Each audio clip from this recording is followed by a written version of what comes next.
Kürzlich habe ich meine 44 peer-reviewten Publikationen online gesucht. 70% davon waren Open Access, also frei zugänglich, und 82% fand ich auf Sci-Hub. Interessanterweise gab es auch Open Access Publikationen, die nicht auf Sci-Hub waren.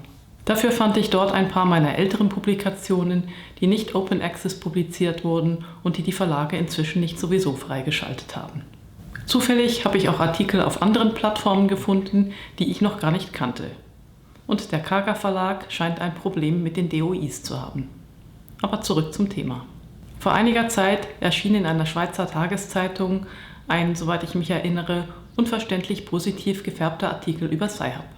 Wir, also unsere Bibliothek, haben ihn damals nicht kommentiert, weil das meist nicht zu einer interessanten Diskussion führt, sondern nur mehr Werbung für diese Plattform macht. Mich ärgert dieser Artikelklau von Sci-Hub. Aber warum eigentlich? Es könnte mir doch egal sein, wenn in Russland und anderen Ländern Kopien meiner meist sowieso frei zugänglichen Artikel gelagert und angeboten werden. Ich glaube, einerseits, weil man sich nicht sicher sein kann, ob es denn dabei bleibt oder was sonst noch so gestohlen wird, wenn Hacker die Passwörter erstmal haben.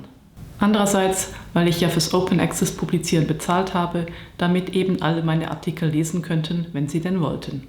Versteht mich nicht falsch, ich finde die Publikations- und Lizenzkosten größtenteils überrissen. Ein paar Leute verdienen damit ziemlich viel Geld und es braucht Veränderungen in diesem System. Aber diese Plattform ist nicht die Lösung, denn sie produziert nichts und trägt inhaltlich nichts bei. Einzelne Veränderungen gibt es bereits. Die Sorbonne-Universität hat sich zum Beispiel eben von Web of Science und deren bibliometrischen Tools verabschiedet, unter anderem, um wieder die Kontrolle über die Ergebnisse der eigenen Forschungsarbeiten zu haben. Daneben gibt es Preprints oder Diamond Open Access Journals, in welchen man gratis publizieren kann, weil sie anderweitig finanziert werden. Manche Leute hätten zwar über ihre Universität Zugang zu den Verlagsseiten, laden aber trotzdem von der illegalen Plattform herunter. Ein Argument ist die angebliche Nutzerfreundlichkeit. Ich kann die Begeisterung nicht teilen. Manche Artikel fand ich mit einer Titelsuche, manche nur mit dem DOI. Und Korrekturen zu den Artikeln musste ich gezielt suchen, während sie mir zum Beispiel auf PubMed direkt beim Artikel angezeigt werden. Dieser Blogbeitrag hier diskutierte die Frage, ob Artikel, die auf Sci-Hub sind, öfter zitiert wurden. Das kann ich mit meiner kleinen Stichprobe nicht beantworten. Von meinen Artikeln scheinen die älteren häufiger zitiert worden zu sein als die neueren und die Grundlagenstudien häufiger als diejenigen in Nischenbereichen.